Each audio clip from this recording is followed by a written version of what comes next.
Umikot lang pala mga kaspero. Ayun no. Kaso nga lang pag angat ng pala natin ay nagulat. Buti na lang bumalik.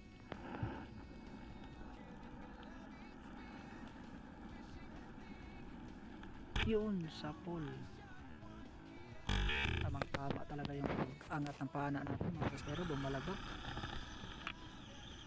At ito yung dugtot na umabot ng 12 kilos mga kaspero, yung kinilo namin.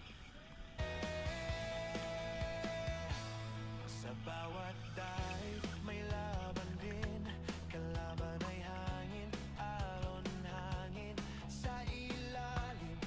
Ang lakas po humila mga kaspero. Buti na lang andyan si Master Krabi. Ayun na, tinulungan niya ako mga kaspero. Kaya siya yung naghila ng tali mga kaspero at ako yung ng reel para hindi mabuhol yung tali natin.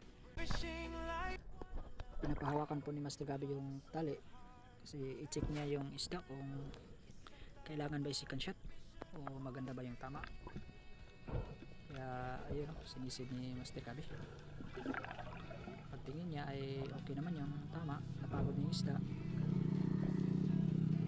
Kaya binidyohan na lang niya pangat.